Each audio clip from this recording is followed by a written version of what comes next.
Bismillahirrahmanirrahim. Assalamualaikum warahmatullahi wabarakatuh. Bagaimana kabarnya hari ini? Semoga semuanya dalam keadaan sehat walafiat ya.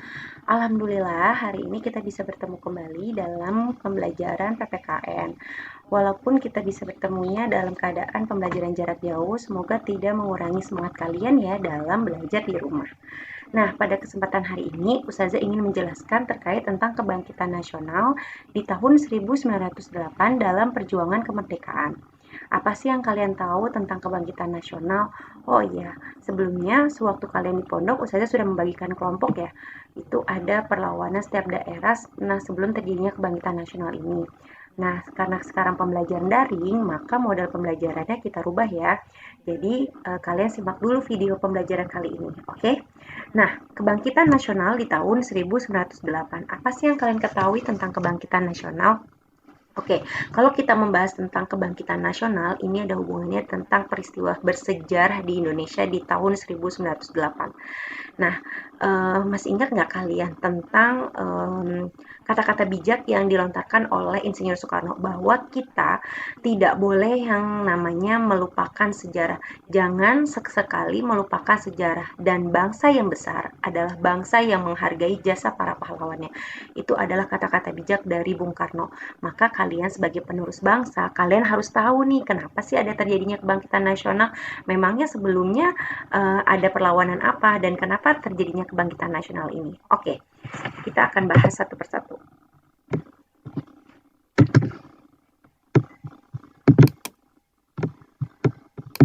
Next, oke. Nah, di sini ada latar belakangnya. Kenapa sih terjadinya perlawanan di setiap daerah dan kenapa di setiap daerah itu melakukan perlawanan pada penjajah seperti itu ya. Nah, latar belakangnya yang pertama adalah rusaknya ekonomi Eropa. Jadi orang-orang Eropa itu mengalami kegagalan ekonomi yang sangat-sangat menyiksakan gitu ya.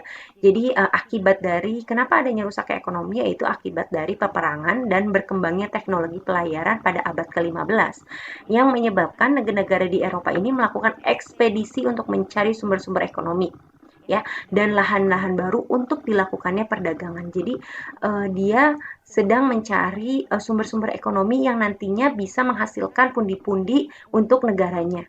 Nah, dilakukanlah perdagangan dan lain-lain. Ternyata bangsa Eropa itu tidak hanya melakukan perdagangan, melainkan langsung menguasai dan menjajah negara-negara yang mereka anggap baru dan diketemukan. Nah, inilah yang salah. Kenapa?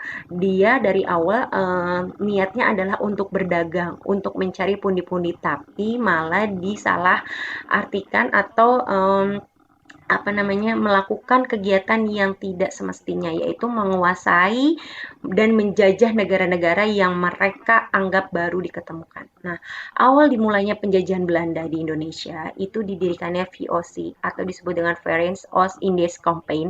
Ini adalah dikemukakan oleh Belanda. Penderitaan rakyat Indonesia terjadi dalam berbagai segi kehidupan. Di berbagai daerah, VOC ini melakukan tindakan dengan melaksanakan politik divide and impare atau politik adu domba. Apa sih politik adu domba itu?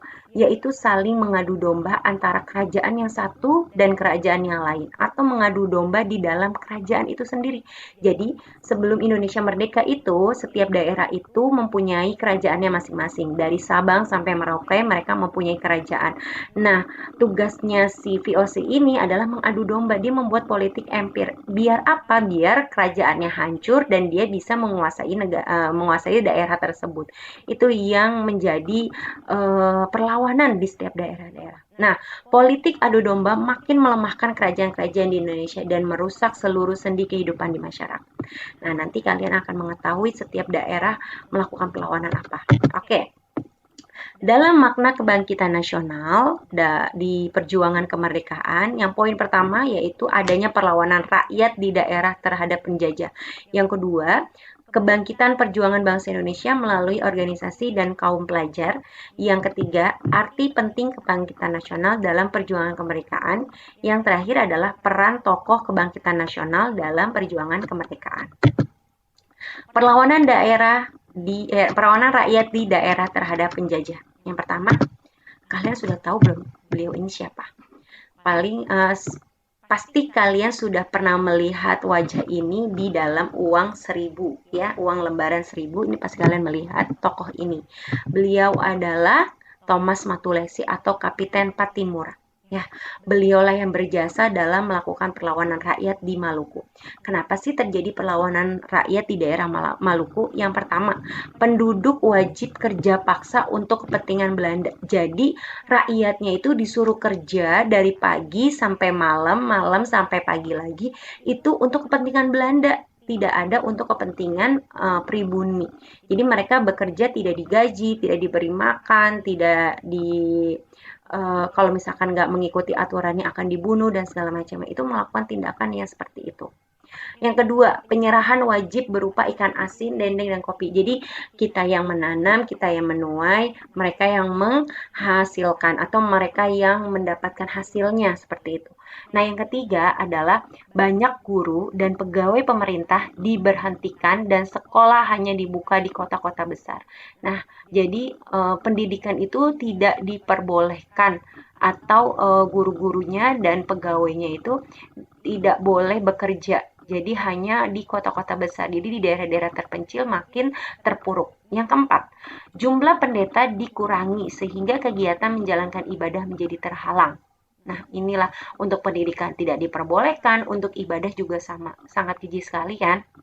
Yang kelima, kemarahan rakyat dengan adanya penolakan Residen Van den Berg. Ini adalah benteng terbesar yang dibangun oleh Belanda di daerah Maluku yang menyebabkan kemarahan rakyat dan akhirnya dilakukanlah perlawanan ini.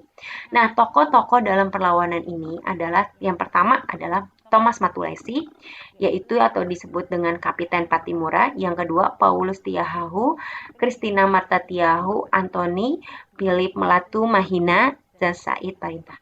Nah, Paulus Tiahahu ini adalah anak dari Thomas Matulesi. Christina Marta Tiahu juga ini adalah istri dari istri dari Thomas Matulesi ini. Mereka berjuang untuk apa? Untuk demi rakyat Maluku. Jadi rakyat Maluku ini menyerahkan mandatnya, gitu ya, kepercayaannya kepada Thomas Matulesi untuk memimpin perlawanan gitu ya. Tapi pada akhirnya Thomas Matulesi pun gugur dalam perlawanan ini dan Christina Marta Tiahahu juga gugur dalam perlawanan ini karena emang dulu itu perlawanannya kita itu kurang senjata gitu. Jadi hanya masih bersifat kedaerahan. Jadi banyak sekali korban yang berjatuhan ya. Nanti kalian bisa lihat sendiri gambar perlawanan rakyat di Maluku, bisa mencari di internet ya, dan mencari di banyak buku-buku di online juga banyak. Jadi nanti kalian bisa menambah referensi lain. Oke, next. Ini adalah Perang Padri. Perang Padri itu terjadi di Sumatera Barat. Nah, kalian sudah tahu beliau ini siapa? Ini adalah Tengku Imam Bonjol. Ya, Perang Padri itu dilaksanakan pada tahun 1821 sampai 1837. Sangat lama sekali ya terjadinya. Nah, ini adalah salah satu gambar yang terjadi ketika Perang Padri. Apa sih penyebab dari Perang Padri? Perang Padri itu adalah faktor penyebabnya yang pertama adanya perselisihan antara kaum Padri atau alim ulama dengan kaum adat. Jadi di Sumatera Barat itu ada dua aliran gitu ya, aliran alim ulama sama aliran kaum adat. Nah, ini sama si Belanda ini diadu domba, yang tadi kan tujuan dia itu adalah membuat politik adu domba, yaitu mengadu dombalah orang-orang yang ada di dalam kerajaan tersebut. Nah, mempermasalahkan agama Islam, lalu ajaran agama, mabuk-mabukan, judi. Jadi orang-orang Belanda itu nggak suka yang namanya pembelajaran agama Islam, lalu mereka tuh suka mabuk-mabukan, judi, melakukan hal-hal yang tidak etis di lingkungannya, itu yang membuat terjadinya Perang Padri ini. Nah, proses Perang Padri ini terjadi 1821 sampai 1825, sekitar 4 tahun. Nah, perang ini melakukan pertempuran antara kaum Padri melawan Belanda dan kaum adat. Nah, yang kedua, Belanda mengirimkan tentaranya dari Batavia. Batavia itu dulu namanya Batavia, sekarang itu namanya Jakarta. Jadi tentaranya itu dari Batavia itu ya. Jadi dikirimkan untuk melakukan pertempuran ini. Yang ketiga, perjanjian perdamaian perdamaian antara Belanda dengan kaum Padri. Ini sangat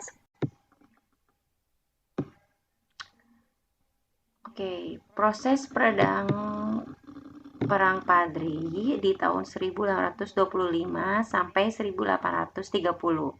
Belanda sedang menghadapi perang di Ponorogo. Belanda membangun benteng Fort de Kock atau di Bukit Tinggi. Nah, jadi ketika terjadinya proses Perang Padri, di satu sisi Belanda juga menghadapi perang di Ponorogo. Nah, untuk memperkuat tentaranya dan segala macamnya, Belanda membangun benteng di Bukit Tinggi di tahun ini. Jadi di tahun 1825 itu berlangsung kembali. Dari tahun 1821, berarti sekitar 9 tahun masih berlangsung perangnya. Nah, ternyata di tahun 1831 sampai 1837 perang itu masih berlangsung. Pada tanggal 25 Oktober 1833, Belanda menawarkan siasat perdamaian dengan mengeluarkan plakat. Jadi hampir berapa tahun ya? 21 ke 37, sekitar 13 tahun lebih ya. Belanda ini akhirnya mengeluarkan plakat untuk berdamai kepada rakyat di Sumatera Barat. Apakah itu isinya? Yang pertama, Belanda ingin menghentikan perang. Yang kedua, tidak akan mencampuri urusan dalam negeri di Minangkabau. Yang ketiga, tidak akan menarik cukai dan iuran-iuran. Yang keempat, masalah kopi, lada, dan garam akan ditertibkan. Itulah perdamaian dari Belanda. Tapi apakah Belanda akan mensetujui atau tetap untuk mengikuti penawaran yang dia lakukan kepada pihak Sumatera Barat? Nah, selanjutnya ada perang di Ponorogo. Perang di Ponorogo itu dipimpin oleh Raden Mas Ontowiryo. Siapakah beliau, Raden Mas Ontowiryo ini? Nah, beliau adalah putra Sultan Hamengkubuwono III. Oleh karena pengaruh Belanda sudah besarnya di istana, maka Pangeran Diponegoro lebih senang tinggal di rumah buyutnya di desa Tegalrejo. Nah, jadi Raden Mas Ontowiryo ini adalah Pangeran Diponegoro. Nama aslinya adalah Raden Mas Ontowiryo. Beliau adalah putra Sultan Hamengkubuwono dan beliau tidak ingin tinggal di istana karena takut terpengaruh oleh Belanda. Maka dia senangnya tinggal di rumah buyutnya di desa Tegalrejo. Ini adalah gambar-gambar contoh perlawanan di daerah Diponegoro. Yang pertama, kenapa sih adanya perang di Ponorogo? Adanya adat kebiasaan keraton tidak dihiraukan para pembesar Belanda. Yang kedua, banyaknya macam pajak yang membebani rakyat, seperti pajak tanah, pajak rumah, pajak ternak, itu sangat dibebani oleh rakyat. Lalu adanya pengaruh budaya barat yang meresahkan para ulama serta golongan bangsawan. Para Belanda itu suka sekali yang namanya berpesta-pesta, lalu mabuk-mabukan, lalu dia tidak karena yang namanya Belanda itu orang-orangnya dulu itu dia ateis, dia tidak mengenal yang namanya Tuhan. Jadi sangat meresahkan para ulama serta golongan para bangsawan. Yang terakhir adalah bangsawan merasa dirugikan karena pada tahun 1823 Belanda menghentikan sistem hak sewa tanah para bangsawan dan pengusaha swasta. Jadi para Belanda ini juga ikut meresahkan para bangsawan. Jadi nggak cuman orang yang di bawah, maksudnya orang ekonomi rendah, tapi juga seluruh rakyat yang ada di daerah tersebut. Nah, selanjutnya ini ada Perang Aceh. Perang Aceh itu terjadi pada tahun 1873 sampai 1904. Wow, Masya Allah ya, ini sangat panjang sekali perangnya. Prosesnya sangat panjang dan sangat melelahkan pastinya. Faktor penyebabnya, yang pertama, Belanda merasa berhak atas daerah Sumatera Timur yang diperoleh dari Sultan Siak. Yang kedua, perairan Aceh menjadi jalur pelayaran dari Eropa ke Asia. Yang ketiga, keluarnya Traktat Sumatera tahun 1971, Inggris tidak akan menghalangi usaha Belanda untuk meluaskan daerah kekuasaannya. Selanjutnya, Aceh berusaha mencari bantuan dengan mengirim utusannya ke Turki. Dan terakhir, terjadi perlawanan dan penyerangan baik yang bersifat politik maupun keagamaan. Nah, ini adalah faktor-faktor penyebab terjadinya Perang Aceh. Nanti kalian bisa searching kembali ya, kenapa sih Perang Aceh itu terjadi dan siapakah tokohnya. Nah, kalian pernah lihat ini fotonya? Oke, tadi foto siapa ya? Nah, ini adalah Teku Umar. Jadi salah satu yang memimpin Perang Aceh. Terus lalu ada Cut Nyadin, Cut Mutia, seperti itu. Nah, ini proses Perang Aceh. Yang pertama dijelaskan bahwa pada bulan April, pasukan Belanda dipimpin oleh Mayor Jenderal Kohler menyerang Aceh, itu pada tahun 1973 ya. Lalu bulan Desember datang lagi, tapi dipimpin oleh Letnan Jenderal Van Swieten, merebut istana serta proklamirkan kerajaan Aceh itu sudah takluk. Nah, Banda Aceh diganti dengan Kota Raja. Jadi dulu itu namanya Banda Aceh karena waktu itu kerajaan Aceh sudah takluk, maka Banda Aceh diganti oleh Kota Raja. Yang kedua, Belanda membentuk pemerintahan sipil. Sistem ini disebut konsentrasi stelsel. Nah, pada tahun ini, Teku Umar melakukan siasat menyerah kepada Belanda dan diberikan gelar Teku Umar Johan Pahlawan. Jadi Teku Umar itu membuat siasat agar Belanda itu seolah-olah takluk dan mengikuti nanti apa arahan dari Teku Umar. Nah, sebagai siasatnya itu, Belanda itu senang dan dia akhirnya memberikan gelar Teku Umar kepada Teku Umar tersebut ya. Jadi namanya Teku Umar Johan Pahlawan. Nah, menurut Dr. Snowhurgen, seorang ahli agama Islam, dan dalam bukunya The Atheist Church, terdapat dua cara untuk menundukkan Aceh. Yang pertama, pendekatan kepada bangsawan. Yang kedua, mengangkat putra mereka menjadi pamong praja pada pemerintahan Belanda serta kaum ulama dihadapi dengan kekuatan senjata. Nah, inilah yang jadi di perlawanan di Perang Aceh. Jadi mereka melakukan pendekatan kepada bangsawan, lalu mengangkat putra mereka menjadi pamong praja. Pada pemerintahan Belanda, jadi anak-anak Aceh itu diangkat atau dijadikan pamong praja oleh pemerintah Belanda. Nah, kaum ulama ini dihadapi dengan kekuatan senjata. Jadi kalau misalkan ada yang nggak setuju atau melawan, maka langsung ditembak karena senjata Belanda lebih hebat daripada di Indonesia. Nah, setelah itu, tahun 1896, Belanda bertekad menyelesaikan perang. Jadi tahun berapa itu ya? Wah, luar biasa panjang sekali kan. Menyelesaikan perang. Dalam pertempuran di Meulabo tahun 1899, Teku Umar itu gugur. Tahun 1903, Sultan Daud Syah, jadi setelah menggantikan Teku Umar, digantikan oleh Sultan Daud Syah. Sultan Daud Syah pun menyerah. Nah, pada tahun selanjutnya, tahun 1903 di bulan September, Panglima Polim pun menyerah. Nah, dari proses Perang Aceh ini, proses yang sangat lama,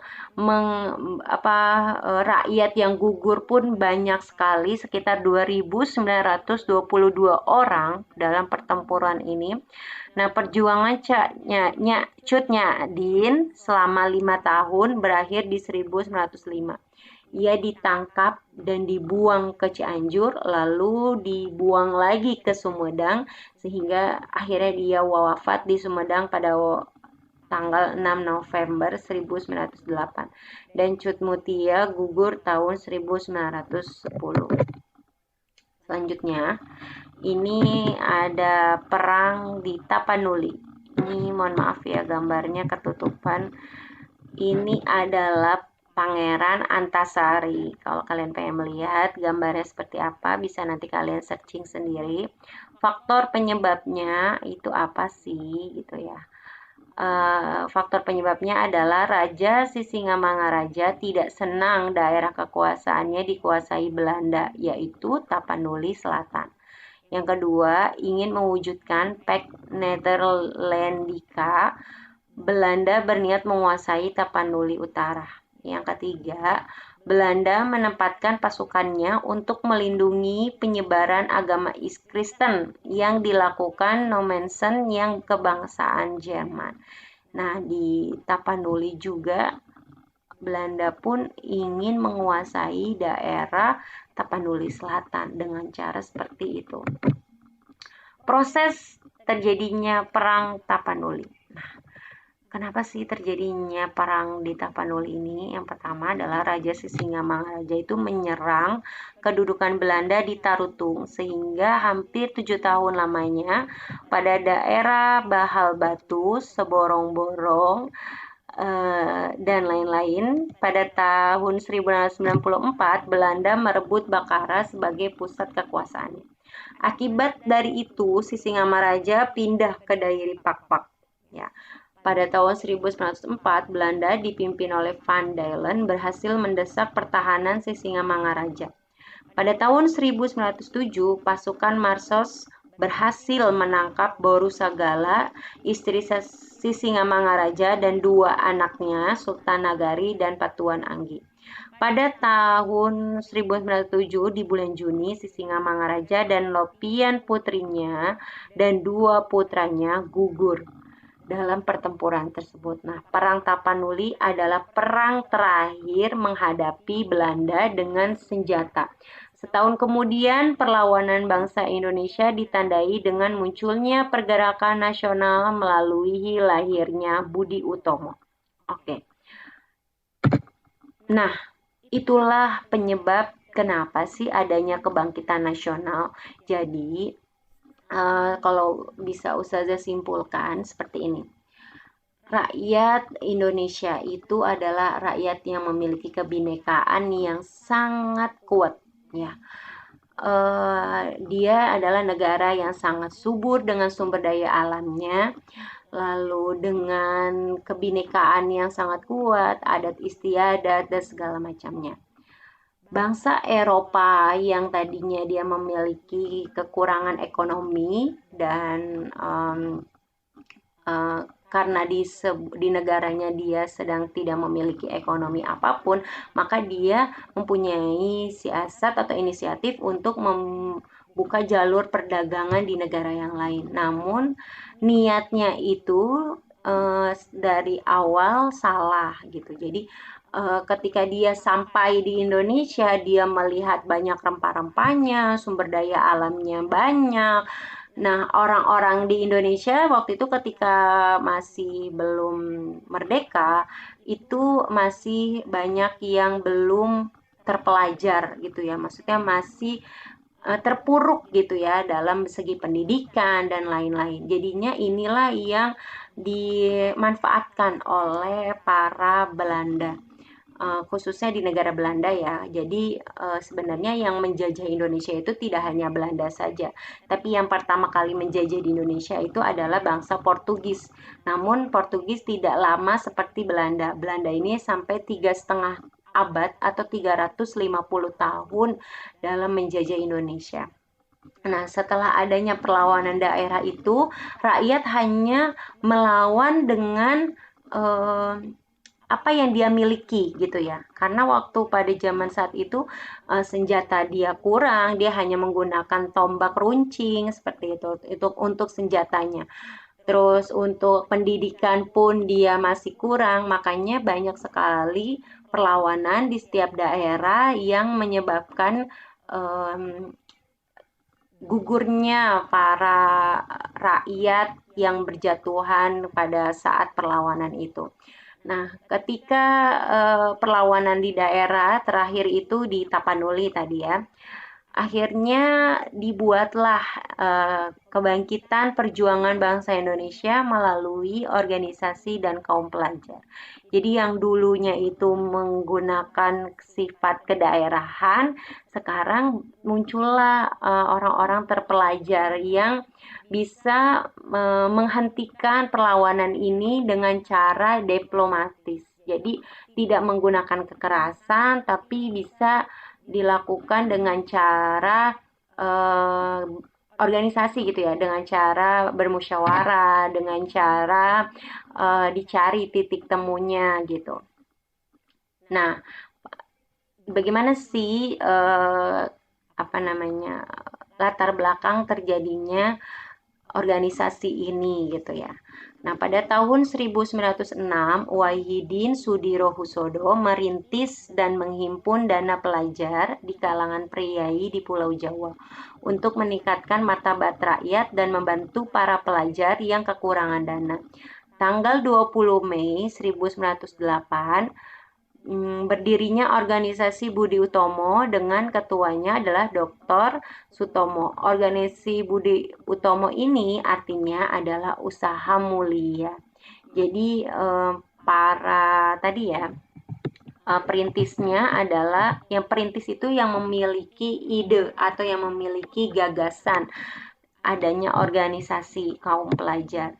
Itu dirintis oleh Wahidin Sudirohusodo pada tahun 1906 karena mungkin beliau ini melihat banyak sekali pertempuran yang menyebabkan gugurnya para rakyat seperti itu. Nah, akhirnya tercetuslah tanggal 20 Mei 1908 itu organisasi Budi Utomo dengan ketuanya Sutomo.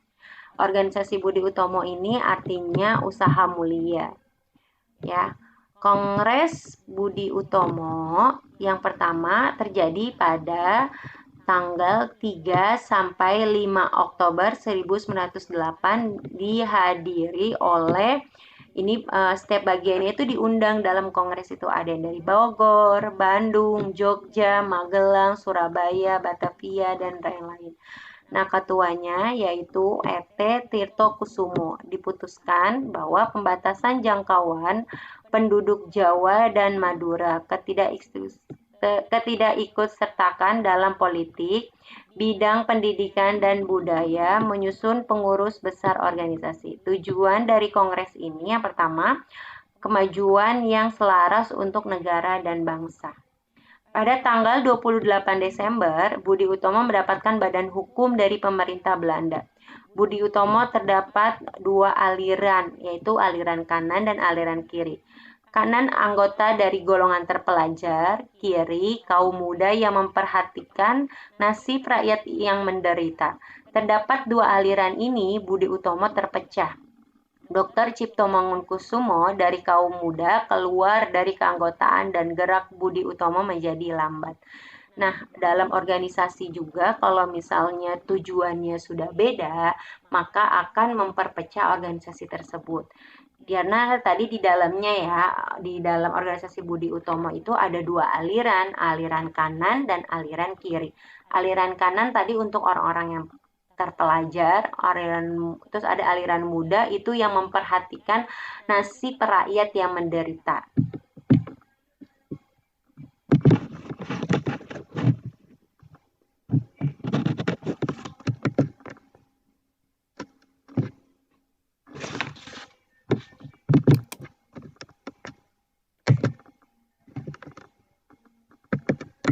Oke, selanjutnya organisasi Budi Utomo. Golongan para pelajar adalah masyarakat yang terdidik bahwa melawan penjajahan itu harus dilakukan secara bersama-sama oleh seluruh kekuatan bangsa secara nasional.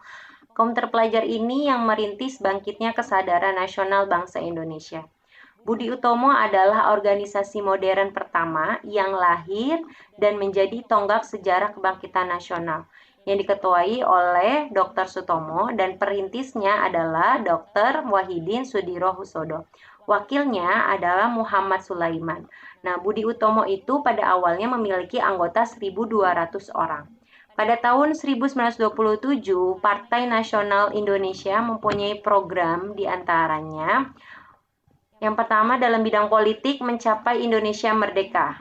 Yang pendidikan ekonomi berusaha mencapai perekonomian nasional, dalam bidang sosial memajukan pelajaran nasional. Nah, selanjutnya arti penting kebangkitan nasional dalam perjuangan kemerdekaan. Tadi makna Budi Utomo itu apa sih? Budi Utomo itu perangai atau tabiat, sedangkan Utomo adalah baik dan luhur. Jadi Budi Utomo dimaknai sebagai wadah untuk anggotanya mencapai sesuatu berdasarkan keluruhan budi, kebaikan atau tabiat. Lahirnya Budi Utomo merupakan momentum kebangkitan nasional, bangkitnya rasa dan semangat persatuan dan kesatuan serta nasionalisme bangsa Indonesia dalam memperjuangkan kemerdekaannya.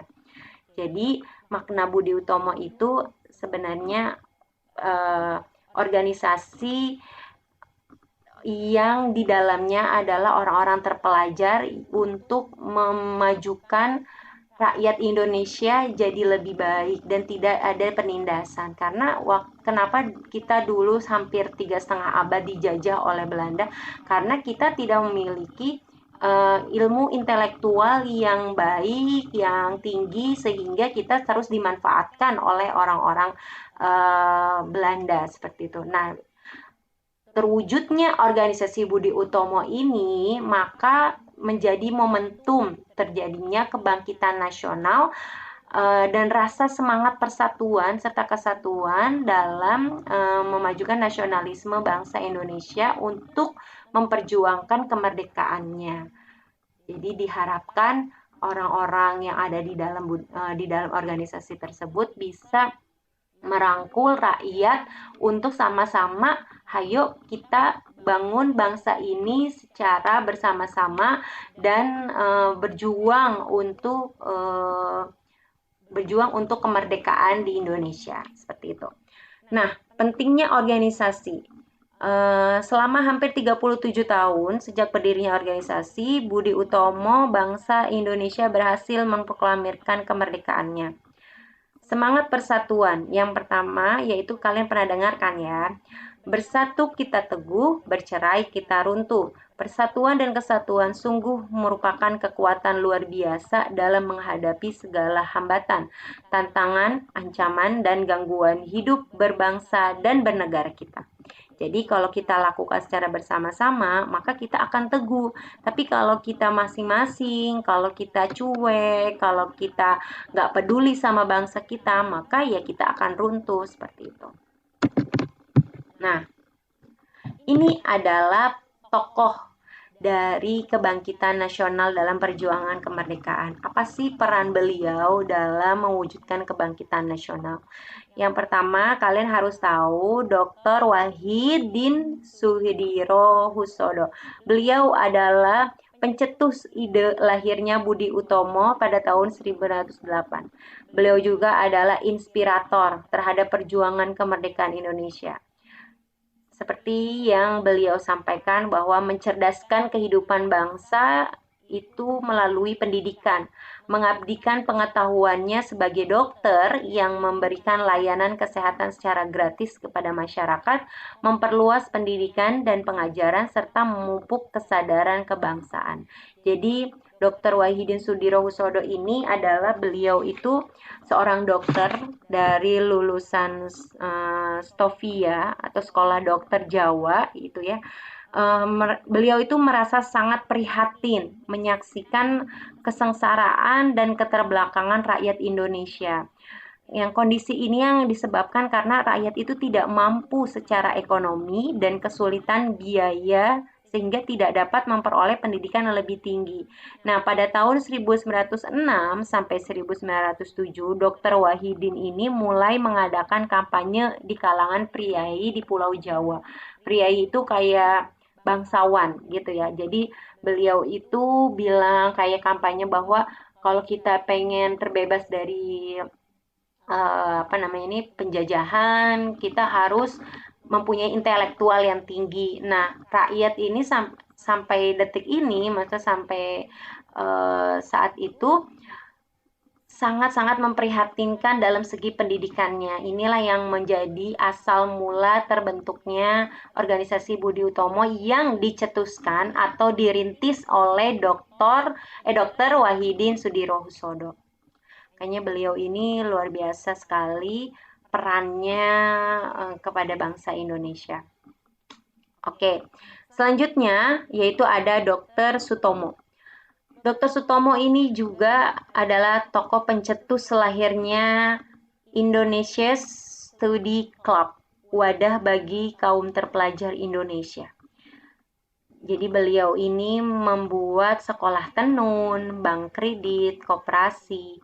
Nah, ISC itu diganti menjadi PBI atau Persatuan Bangsa Indonesia pada tahun 1931. Pada tahun 1935, PBI digabungkan dengan Parindra, yaitu Partai Indonesia Raya. Nah, Dr. Sutomo juga diangkat sebagai ketua.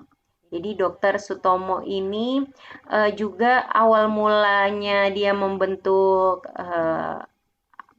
organisasi ISC, itu beliau juga menjadi ketua dari organisasi Budi Utomo.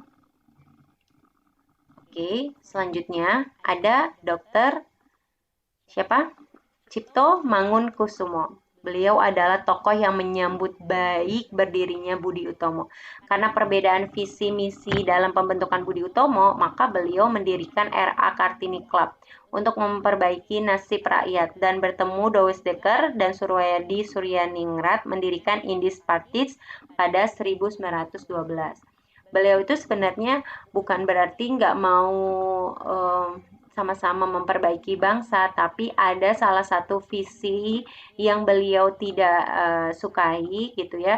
Akhirnya beliau keluar dari organisasi Budi Utomo dan mendirikan organisasi baru yaitu RA Kartini Club gitu. Tapi dia sangat mendukung sekali berdirinya organisasi Budi Utomo tersebut.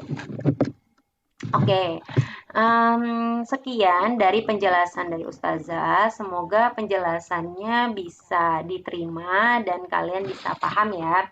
Kalau misalkan ada yang masih belum paham, bisa nanti kita buka sesi tanya jawab. Oke, kurang lebihnya Ustazah mohon maaf. Kita ketemu lagi di minggu depan. Bye-bye. Assalamualaikum warahmatullahi wabarakatuh.